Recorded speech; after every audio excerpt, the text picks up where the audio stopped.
Pengalaman Mbak Erma kemudian yang luar biasa itu ya, saya ingin persingkat walaupun kapan-kapan kita pasti dan bismillah diizinkan Allah kita ngobrol-ngobrol lagi di ruangan ini Mbak Erma. Itu apakah dengan menjadi anggota DPR RI periode pertama kan 2014 ya, dan sekarang berlanjut ke periode kedua. Alhamdulillah. Apakah di prestasi menjadi anggota DPR RI itu dimaknai Mbak Erma sebagai prestasi yang tanda kutip prestasi tertinggi yang kemudian bisa Mbak Erma raih, atau kemudian suara masyarakat sebagai amanah gitu ya, atau kemudian justru prestasi itu menuntut tanggung jawab lebih Mbak? Kalau saya gini Mas,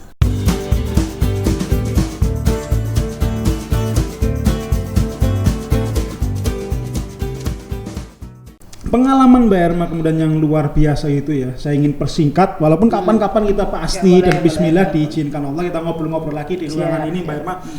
Itu apakah dengan menjadi anggota DPR RI periode pertama kan 2014 ya, dan sekarang berlanjut ke periode kedua. Alhamdulillah. Apakah di prestasi menjadi anggota DPR RI itu dimaknai Mbak Erma sebagai prestasi yang tanda kutip prestasi tertinggi yang kemudian bisa Mbak Erma raih, atau kemudian suara masyarakat sebagai amanah gitu ya, atau kemudian justru prestasi itu menuntut tanggung jawab lebih Mbak?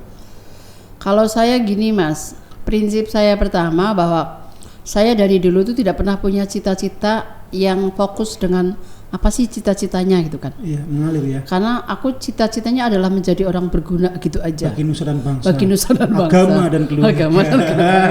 Itu ada di buku catatan SD kelas 2. Jadi orang yang berguna untuk nusa dan bangsa.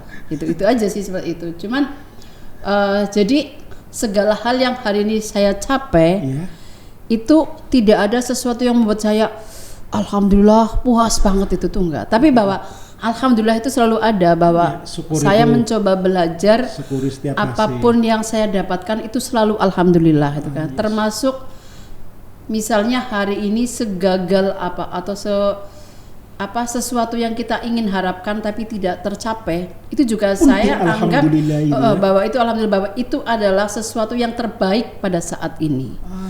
Ketika 2004 2009 saya nyalek gagal, itu 2009 itu saya sudah bilang bahwa alhamdulillah ini adalah hasil yang terbaik untuk level saya apa, pada saat ini. DPR RI 2004 ya. 2009 ya. 2004 itu jajal lawak lah ya. 2009 mantan serius. Iya.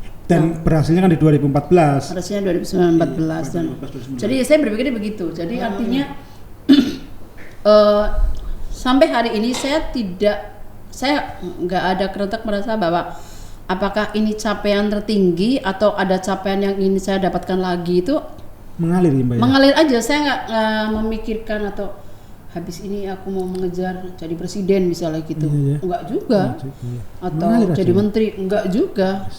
Jadi apapun itu, jadi apa yang diberikan oleh Allah, iya, gitu ya? Saya nikmati aja, saya syukuri. Terus saya hanya mencoba dan berikhtiar bagaimana apa yang saya dapat hari ini itu bisa memberi nilai kemanfaatan dan juga bisa menyebar atau tertuai juga oleh orang-orang yang ada di sekitar kita gitu loh. Ini masih durasinya masih lama teman-teman, masih berapa? 1 jam.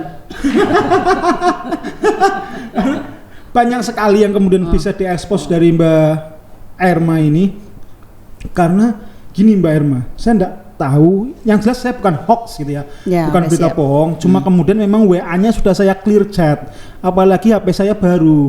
Jadi saya itu sering WA dengan Mas Muhammad Toha, kenal ya? Yang Rumangsa kan kenal ya, yang sekarang rambutnya agak putih itu. Bule lokal, bulog. Iya, ini pernah WA gini Mbak Erma, lagi saya sering ngajak beliau untuk ngopi karena kita sering diskusi, atau kadang-kala pengen baca puisi bersama. Itu saya WA, Kang ngopi yuk. Dia jawabnya gini, aku lagi kesel banget. Loh kenapa? Ini kalau mau marah ya silakan, Curhatan lah ya, marah ke sekarang. Tuhan Iya, silakan iya. Mbak Irma.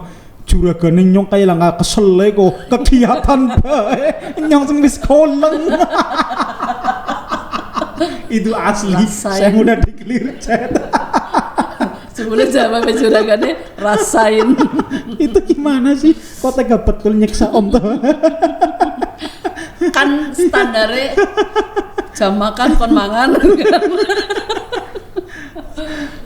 Ya apa ya Mas, aku itu kan menikmati semua proses yang hari ini saya jalani. Gitu ya. Itu bagian dari sebuah wisata buat saya. Iya ya. Karena saya melihatnya wisata itu tidak harus datang ke tempat yang dimana di situ ada keindahan atau lokal wisata, destinasi yang memang destinasi wisata itu loh. Iya. Tapi bagaimana saya mencoba apa yang saya jalani, apa yang saya nikmati itu menjadi sesuatu yang menyenangkan gitu loh. Gitu ya. Menyenangkan, kemudian ketika hati kita sudah senang, kita mencoba untuk bagaimana agar kaki kita itu tetap menapak di bumi sehingga akan ada rasa alhamdulillah, syukur, gitu-gitu aja. Gitu ya. Jadi masalahnya itu. Dan itu jadinya menjadi nggak bener. Ya. Nggak benernya jadi kayak saya nggak hilang perikemanusiaannya gitu kan. Karena masalahnya bagi Mbak Irma itu rasa wisata, bagi Om Toha Bulale ini bukan beban. Kadang-kala ya lo kesel ya. Oh ya jadi saya ngukurnya mereka kayak aku gitu kan. Capek itu karena mungkin yang dipikir banyak. Iya, gitu ya. karena kan dia berpikir tanggung jawab bahwa Iya, karena mungkin jangan sampai juga saya marah gitu. Dia harus prepare banyak hal. Ya terus Kalau kemudian salah dimarahin Mbak Irma, beliau mau marah ke siapa? Masa ke saya? Ya tak marah balik.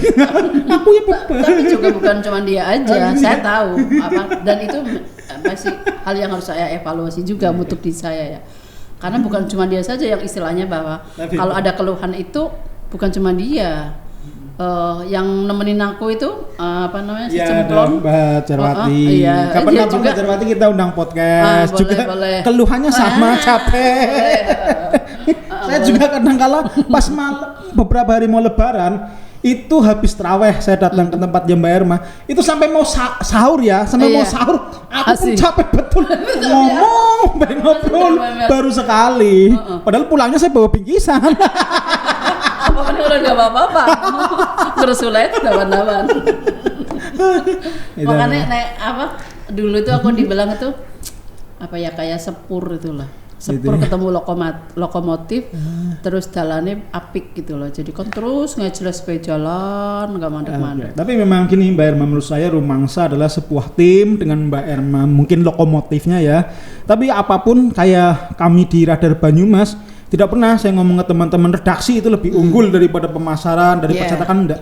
Kami ibarat mobil, itu banyak kempes saja yang nggak bisa jalan. Gak bisa. Jadi Rumangsa bagi saya satu kesatuan tim dan asik-asik ke orangnya itu Mas Alfian, Mbak Jarwati, Mas Toha, Mbak Irma semuanya asik. Ya memang saya juga apresiasi sih arti bahwa sisi-sisi kekurangan atau harus tahapan belajar saya juga begitu ya. Dan mereka harus mengalami itu iya pastilah. Tapi bahwa mereka punya energi untuk mau dan cepat belajar itu yang harus diapresiasi. Itu juga saya apresiasi lah ke mereka. Iyalah, THR-nya dibanyakin ya. Ya alhamdulillah. Siki gula pasir. Mbak Jarwati catat tahun depan. Jangan lupa saya. Siki gula sekilo masuk 2 kilo. Lumayan. Yang Jadi selain kemudian ritme kerja yang seperti itu ya, karena ya sering lagi juraganya dan sebagainya, sering Mbak Irma turun ke dapil ya, ketemu dengan warga yang saya nggak menyangka ternyata itu wisata bagi Mbak Irma. Iya repot, satu di wisata, satu kemudian kerja, repot ini. Wisatanya kok ya menyenangkan sekali. Tapi ya itu tadi Mbak Irma, 20 tahun di Jakarta ya. Tadi angel ilangnya karena makanannya dan sebagainya. Tetapi Mbak Irma itu sisi lain dari yang saya amati itu, walaupun sekarang social distancing, tapi hati kita nggak berjarak. Iya. Itu gimana Mbak?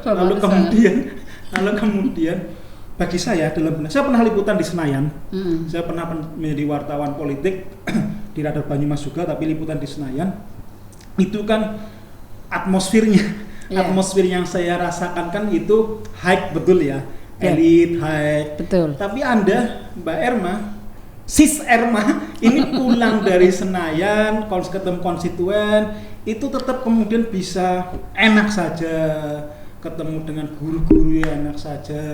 Itu gimana biar nggak hilang yang seperti itu? Pertama sih menurut saya yang menjadi sesuatu yang sangat lebih dan luar biasa yang saya rasakan ini adalah persoalan fondasi ya. Ini serius nih. Iya, saya serius. Dari pertama saya serius Mbak, nggak pernah saya bercanda. Yakin. Itu fondasi yang itu penanamannya bukan dari saya sendiri, tapi justru dari orang tua. Gitu. Jadi orang tua saya itu memberikan fondasi yang buat saya luar biasa. Dan dengan orang ala ke milenial zaman old ya, zaman dulu, kemudian orang kuno itu ya. Tapi betapa bahwa ibu dan bapakku itu memberikan penguatan sisi fondasi mental dan moral, akhlak itu sangat-sangat luar biasa buat saya. Sehingga contohnya apa Mbak luar biasa itu? Ada peristiwa apa, kejadian apa yang Mbak Erma ingat? Gini, yang pasti saya itu punya rasa takut ketika mau melakukan sesuatu yang ternyata saya sadari betul itu salah gitu loh. Jadi kira-kira ya misalnya aku mau ngambil hak punya orang lain dan aku tahu itu haknya orang itu, ketika baru mau merencanakan aja itu sudah perasaan tuh sudah gemeter, udah nggak enak lah gitu. Jadi sisi-sisi itu yang kemudian menjadi mengkristal. Kemudian yang kedua, bahwa orang tua saya selalu mengingatkan bahwa apapun posisi dimanapun, pada akhirnya bahwa kamu itu baliknya adalah ke bumi gitu loh. Nah jadi itu mengkristal dan menjadikan saya juga tidak gampang untuk hari gini kan orang kan dengan apa yang tren cepet kepingin menyelesaikan, kepingin ikut itu kan. Itu saya nggak terlalu tertarik. Down to earth gitu ya, selalu membumi ya. Betul ya, selalu menapak ke bumi lah itu. Jadi ibaratnya gini, wah udah jadi DPR nih gitu kan, kan punya anggaran nih mau seminggu sekali bleaching atau mau bleaching ke budaya. Saya nggak tahu. Saya paling perawatannya hanya kemudian kuku ini apa sih namanya? Mani-pedi gitu tuh ya. Manikur. Saya paling itu Mbak, nggak tahu. Ya mani-pedi sih iyalah. Tapi yang istilahnya menjadi gaya high class, kemudian melihat orang itu menjadi kayak sesuatu yang aneh ketika orang itu tidak posisi yang secara eksistensi sosial itu tinggi, atau bahwa menjadi merasa bahwa saya menjadi kelompoknya adalah kelompok katakanlah sosialita gitu-gitu tuh itu ya. Saya nggak tertarik yang ke arah situ gitu loh. Jadi ya pengalaman lah ketika Lemhanas dulu waktu pertama masuk gitu kan. Lemhanas awal itu kan saya baru awal ketemu dengan para calon-calon DPR itu kan. Itu kan sudah ada nih bibit-bibit potensi orang yang memang senangnya nongkrong-nongkrong dengan nongkrongnya di mall gede itu kan. Tapi ada yang nongkrongnya di warteg gitu ya. Tapi secara hati tanpa saya saya rem atau itu saya tidak tertarik dengan yang itu. Jadi lebih boros mungkin ya. Mungkin karena itu sudah dari kecil dibilangin aja boros gitu kan, sing ekonomis gitu loh. Jadi ekonomis tapi hasilnya maksimal. Habis kayak gitu mungkin terlanjur dari cilik aku tempat ini ya ranjem daging. Ranjem itu apa yang tahu ya, ampas tahu itu enak betul. Enak. Yang deket Kalibagor, SPBU Kalibagor itu ada ranjem enak. Kalibagor apa Kalibogor? Kalibogor ya, yang pom bensin. Kalibogor sorry. Ada ranjem di situ ya. Ranjem daging terus karo lontong ya. Mangane nang mobil menuju Jakarta. Mertua saya juga ranjemnya jos. Alhamdulillah. Saya tahu ranjem itu di Purwokerto, Mbak. Maksudnya jos priwe lomba. Enak. Ya, katanya ya orang percaya lomba urung ada buktine. Ya kapan-kapan. Oke. Maring ngene maning ya. Yes. Jenengan gawe ranjem. Yes. Jebule golek gawe nang Purbalingga. Hanya orang Bali gitu. Enggak bener. Jadi pesannya adalah didikan sejak kecil, pondasi. Jadi orang-orang tua ini yang sudah mulai ini Mas Puput, Mas Ngantuk, Mas Helmi ini calon-calon orang tua itu pondasi anaknya diperkuat biar besok kayak Siti Mukarromah. Amin. Dan jangan pernah mengatakan sesuatu yang negatif terhadap anak. Gitu ya. Karena itu adalah doa, terutama apalagi ibu. Yes, jadi ibu walaupun kesuh seperti apa itu, meredehi seperti meredeh apa, kayak apa anaknya, orang kena ngomong negatif.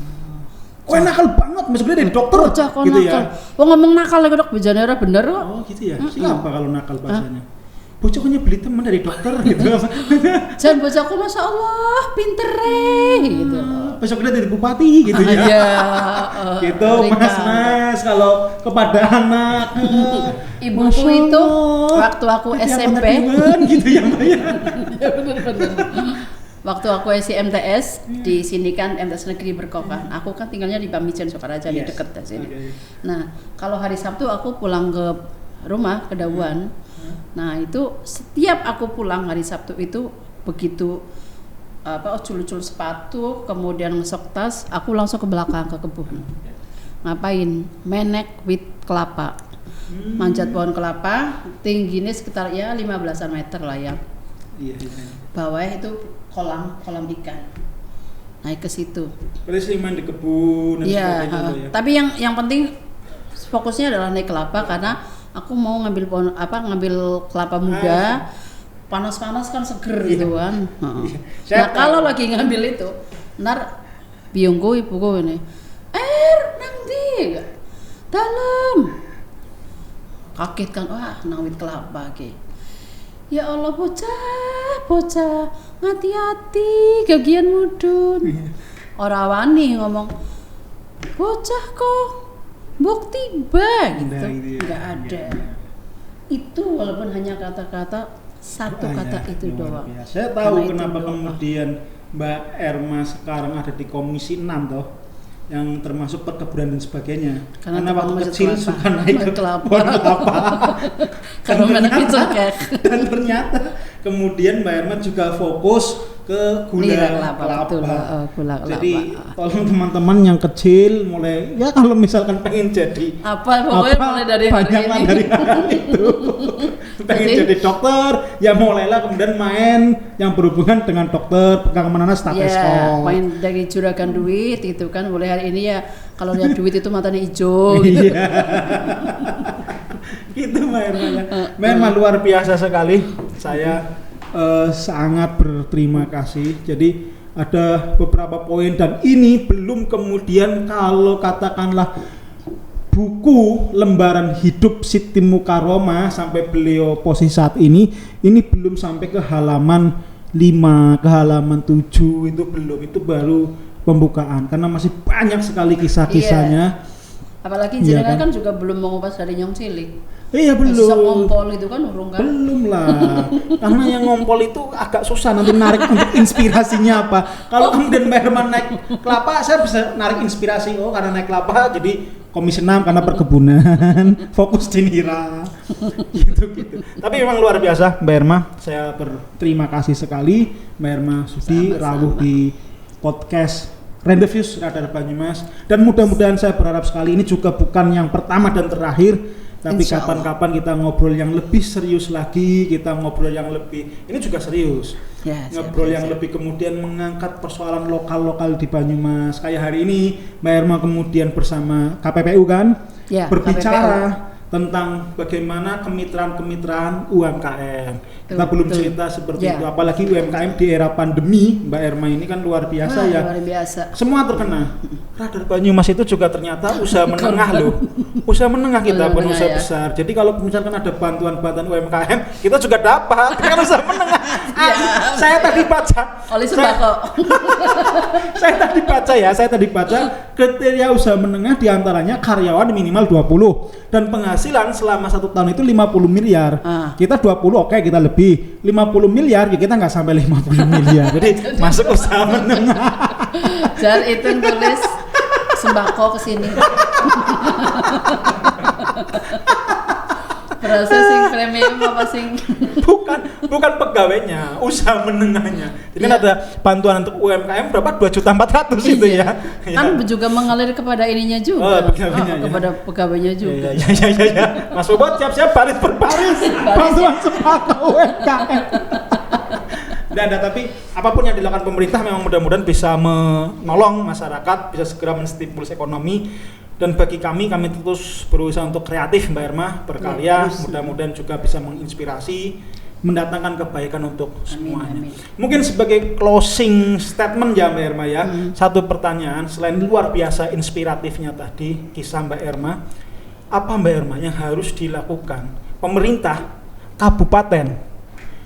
Karena Mbak Erma kapasitasnya sebagai anggota DPR RI yang saya coba lepas dari hanya dapil 7 ya, dapil 8 Jateng Banyumas Cilacap saya coba lepas, tapi anggota DPR RI yang mewakili seluruh rakyat Indonesia.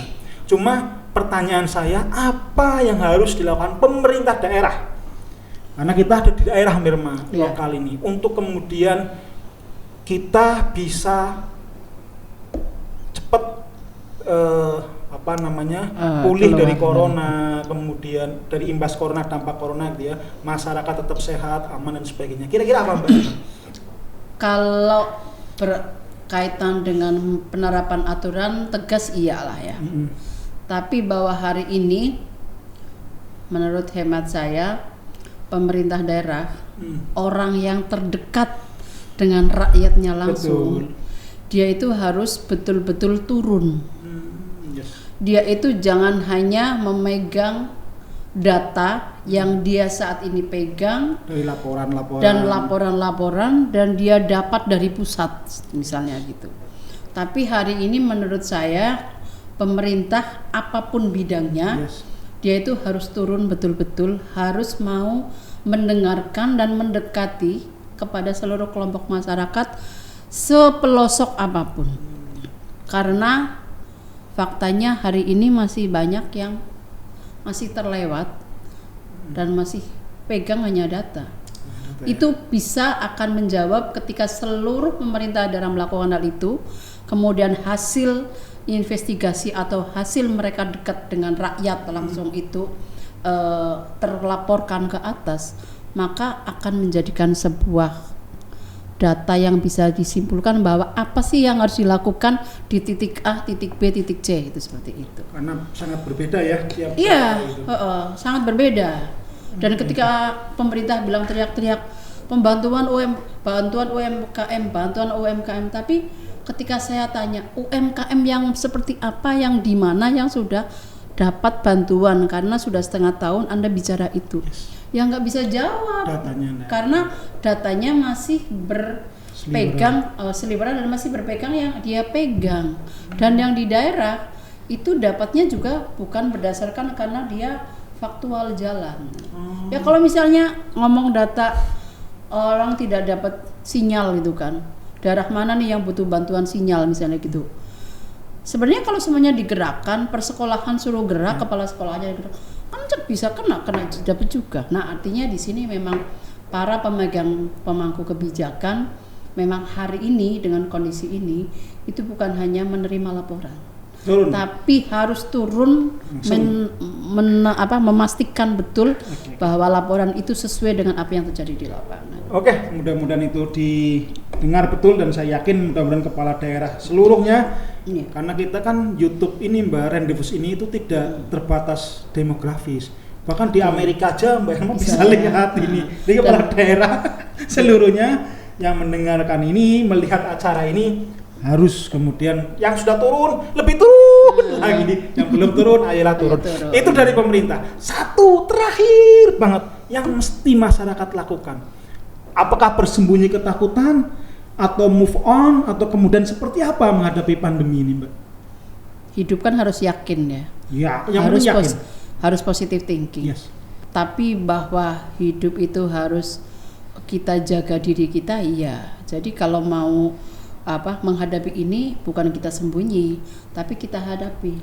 Tapi ada aturan yang sifatnya itu adalah hari ini dengan pandemi harus ada protokol kesehatan yang harus dilakukan, ya lakukan. Jangan kemudian pertanyaannya, emang isi anak corona sih gitu kan?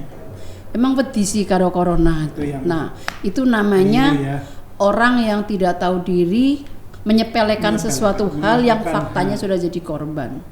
Kita lihat orang medis sudah berkorban ratusan dokter dalam mereka nggak pulang, mereka harus terpisah dari anak dan pasangannya, keluarganya, itu kan bagian dari fakta. Nah, makanya kalau kita ingin selamat semuanya, maka rakyat pun harus proaktif, harus positive thinking, harus yakin dan harus jaga kesehatan, tapi juga tetap jangan lupa bahagia dan gembira. Betul, karena imun akan menentukan ya, dengan imun meningkat maka kekuatan iman kita juga akan menguat. Iman juga ikut meningkat. Iman harus kuat walaupun Imron kadang-kadang. Oke, Mbak Irma, terima kasih. Biar tetap sama dengan Pak Imin. Mbak Irma, terakhir ya, tos kita tos. Terima kasih Mbak Irma. Sip. Oke.